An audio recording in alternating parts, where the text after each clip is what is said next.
Hey everyone, for this project we decided to present the paradigm shift of patient engagement by way of this video presentation. All actors are genuine supporters of this movement, and the skits were outlined to meet the objectives of this assignment. However, this does exclude our guest speakers and our patients, as all expressed opinions are their own. Although there's many aspects to patient engagement, we hope that we were able to present a perspective in its true form in order to showcase the positive shifts that have taken place over the past few decades. Our overall learning objectives for this presentation is understanding the role of patient engagement, describing ways in which patient engagement has advanced research, and describing ways in which patient engagement is changing healthcare systems. There will be a short video pause during this presentation to engage in a live discussion with our fellow classmates. Lastly, we wanted to say thank you to everyone who contributed to this video presentation, as well as to Dr. Kepka and our classmates for their participation today.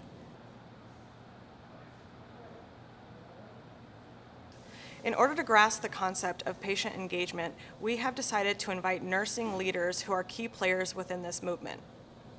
Hello, my name is Perry Gee, and I've been a registered nurse for about 35 years now. And patient engagement has been part of my entire career, and it's really transitioned over the years. I'm currently a nurse scientist for one of the largest health systems in the United States, a company called Dignity Health, certainly the largest health system in the California area. And in that role, I do a tremendous amount of research in the area of patient engagement. In fact, that's one of the reasons why I was hired. Hi, my name is Michelle Lichman. I'm an assistant professor at the University of Utah College of Nursing and a family nurse practitioner at the Utah Diabetes and Endocrinology Center. In my role as a nurse practitioner, patient engagement is integrated through shared decision making. So for example, when someone comes to the clinic, we sit down with them, we give them all the options, not just the options that we might deem most comfortable in prescribing, but we talk about all of the options available to the individuals. And sometimes this is options they've never heard of. And in very rare cases, someone might be offering potential treatment options that they're interested in that maybe we're not as comfortable with. Sometimes this is alternative treatment, sometimes this is various technologies that are new coming to the market. And so what we do is we sit down with patients and we engage in those conversations to make decisions together. Hi, my name is Julie Gee, and I am a faculty and the director of the Masters of Science Nursing program at Weber State University in Ogden, Utah. And in speaking about patient engagement, my position or my role in regards to patient engagement really is with curriculum development and implementation with various across the levels of bachelor's nurses, master's nursing, so different levels of nursing education. And really when we talk about this, we're talking about student learning outcomes, and one of those outcomes is patient-centered care. And in patient-centered care, I guess we can use it as an umbrella.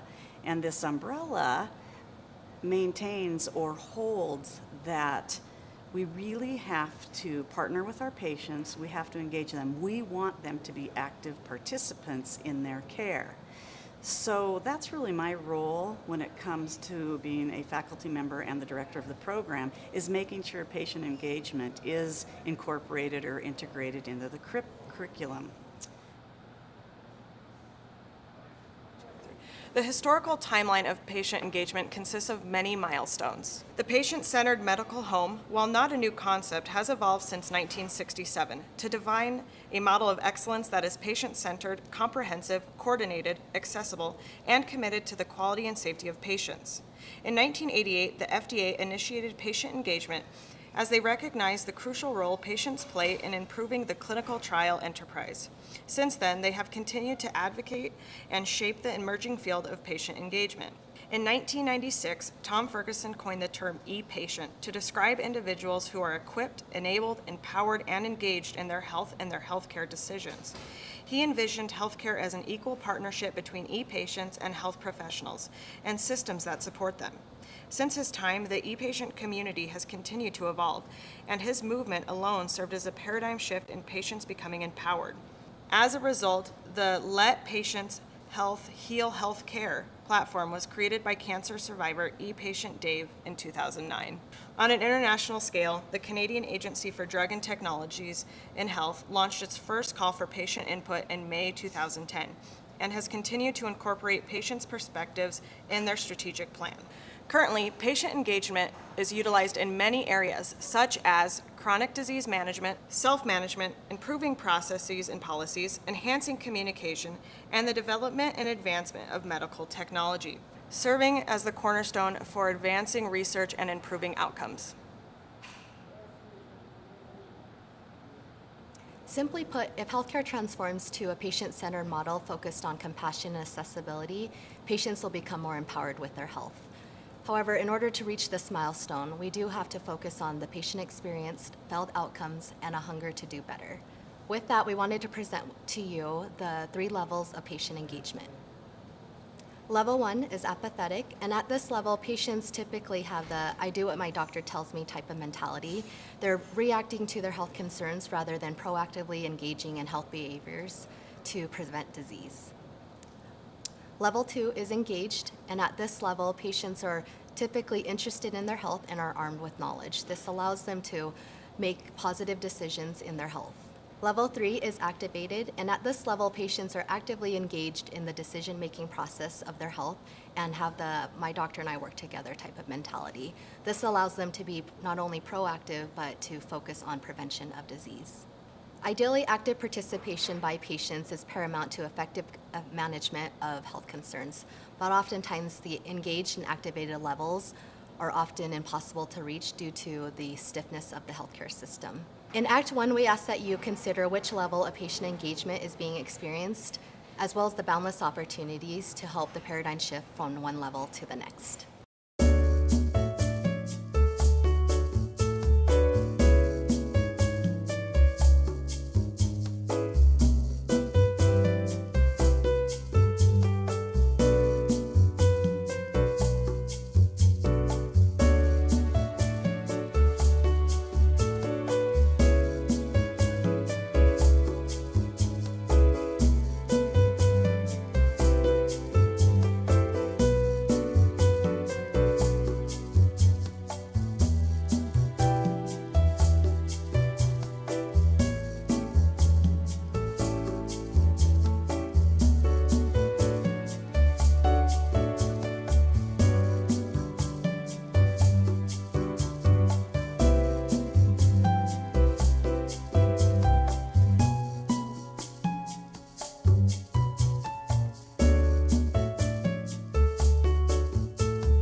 Yeah, how can I help you?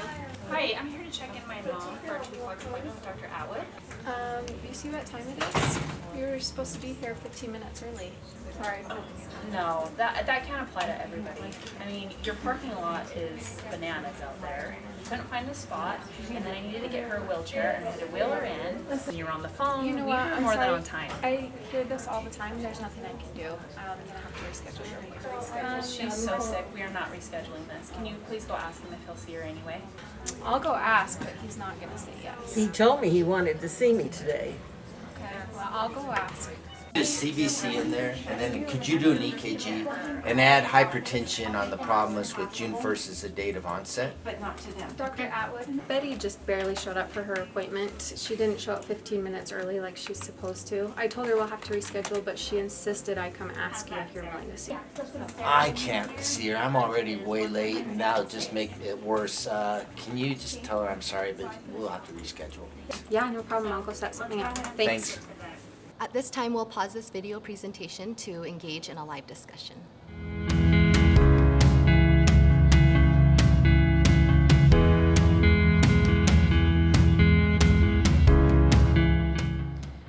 Although this skit showcased a horrific experience for not only the patient and her daughter, it also showcased the organization's culture. The great thing about this horrific experience is it's no longer accepted as the standard. Many have taken it as a lesson learned and an opportunity to shift from the apathetic level to a patient-centric culture where patients feel engaged and activated at all levels of care. The purpose of health systems is to improve and maintain the health of patients, so involving the end user, the patient, in identifying health priorities and outcomes has taken prevalence. This paradigm shift has created a space for patients to share their experience, offer feedback, and experience the implementation phase. And if it doesn't work, we continue to ask why. Patient engagement is now happening much earlier and encompasses all stakeholders, which fosters innovation and collaborative attitudes that ultimately lead to greater solutions for patients to access and receive care. With any paradigm shift, the seeds not only need to be planted, but it also needs to be watered. In different dynamics of the healthcare system, we will offer some insight on how the paradigm shift has evolved in practical settings, such as the one you just witnessed through research, implementation, and education. As a young nurse, patient engagement primarily involved getting a brochure for a patient, doing patient teaching at the bedside, and interacting directly with the patients. But that has all changed so much over the last 10 or even 15 years. I am a clinical informatics specialist and have been very focused on technology, mostly the technology related to healthcare providers. But over the last 5 or 6 years, my research has changed, and I've been focusing on technology at the intersection of the patient and technology used to enhance patient engagement. One of the things that we have found at Dignity Health is that health literacy and health numeracy are very important for our patients. Do they understand the procedures? Do they understand the types of activities we're going to ask them to do when they go home? Their stays are much shorter. We have to get them engaged from the very beginning. And we're doing that with some technology. One of our technologies we call patient engagement technology, IPED, Interactive Patient Engagement Technology. And with that system, we have patients access a portal in their rooms. What used to be the television set and the handheld remote is now a television set that is also attached to a portal, provides patient information, provides some distraction therapy for people when they are struggling with pain or other issues, and helps reduce their anxiety. We're also pushing out technology to patients even before they come into the hospital. We're sending out educational videos, and sometimes the educational videos come with a pre-surgical scrub, for example, to help get the patient prepared for their surgical procedure. And around all of that is the research. Is it effective? Are the patients using it? We've had to adapt our research techniques to go into the field and see if patients are actually using these different kinds of technology tools. And remember, that's complicated. Doing research on a patient in the hospital is much easier than finding them at home or getting a hold of them at home. Sometimes at home it requires phone calls or actually going to the house. In the hospital, the patients are more captive, but many times are less active to use interactive technologies. For example, a post-surgical patient will still be under the effects of anesthesia or narcotics and not be able to participate in some of the engagement activities that we have planned for them. Yes, we get the families involved, but many times by the time the patient is ready to get involved, it's time for them to be discharged. So we really have a challenge, and at that intersection is the nurse. The nurse is that person that has to bring together that technology, that engagement technology, and the patient. And this is a new skill for nurses. The nurses haven't been educated in how to engage patients in technology in the past. And this is a new part of our research, and one that has really been twofold. We've had to research both the nurses and we've had to research the patients. The other thing that I think is really important in in patient engagement is making sure that patients understand that you're there for them and that you care about them. And so one way that I like to do this is by not just always talking about the healthcare issues, but also remembering something about the patient that will engage them into a trusting relationship. So for example, I remember that your daughter was in a school play, or I remember that you had this big final coming up, so tell me about how that went. So I think that it's really important to be engaging with patients if we want to have them be engaged with their health care. The other thing that I think is really important is to use technology strategically in making sure that we're connecting with our patients. So one thing that I like to do is to post date messages to patients in the electronic medical record system. So if someone sees me and we make an insulin adjustment that day, I might send them a message post-dated in 2 weeks saying, hey, we made an adjustment to your insulin. Tell me about how that went. Are you having any concerns? Do you like those changes? And that way they know that I care about them, I'm interested in knowing how things went, and I want to see change happen in the event that there's still some concerns with blood sugar levels.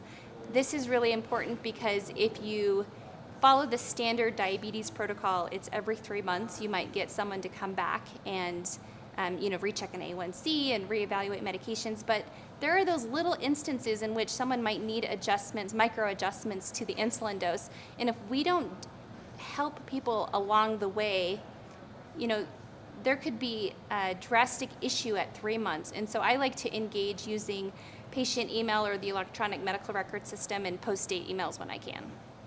So if we're going to talk about specific classroom activities and how we do that in the classroom, there are lots of approaches to bring patient engagement into the curriculum.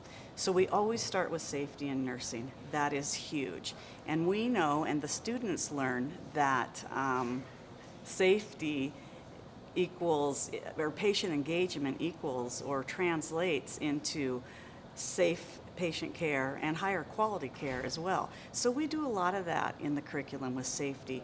We also, in certain classes, depending on what we're talking about, we know that patient engagement actually increases our reimbursement rates into hospitals or other healthcare facilities.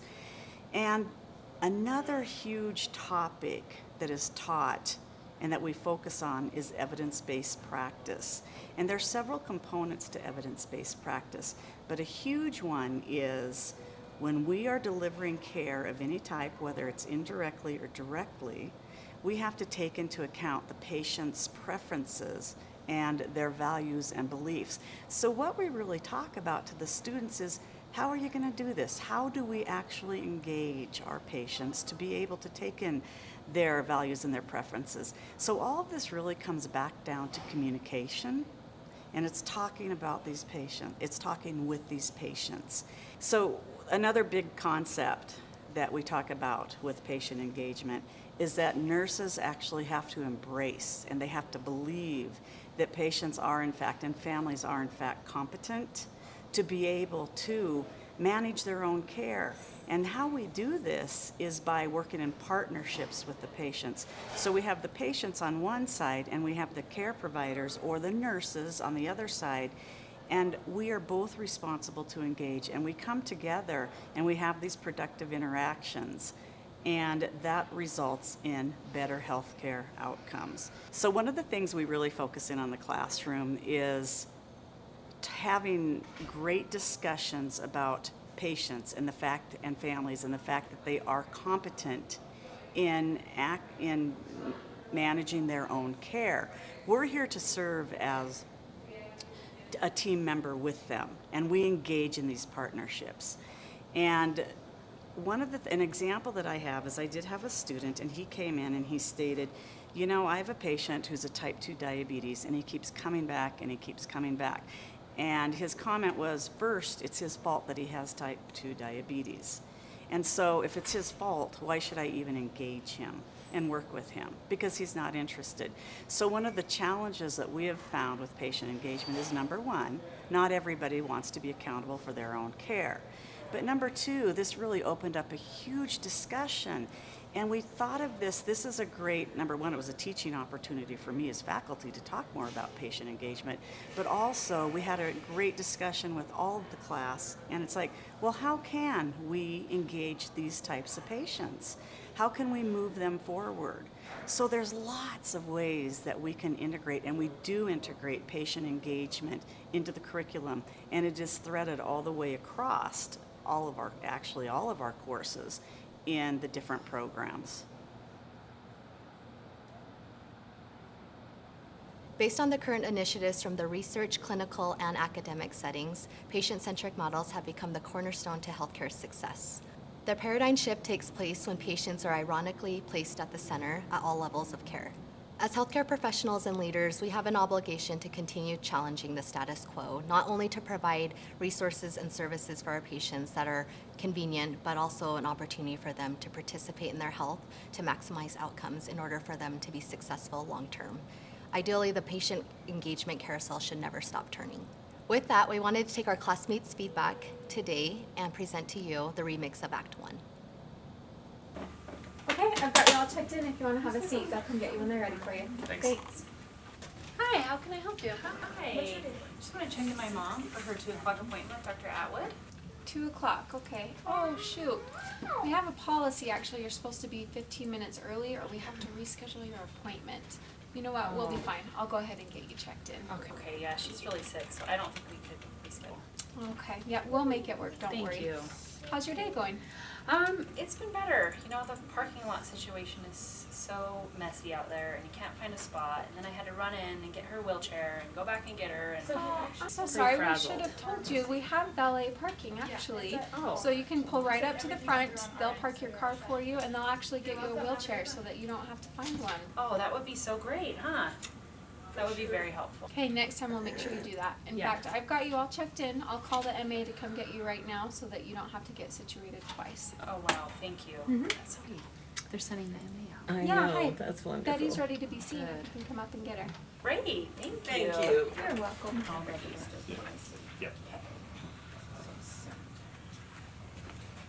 Okay. That has gone through now. Okay. Based on this reenactment, it's important to look back and understand how we got here.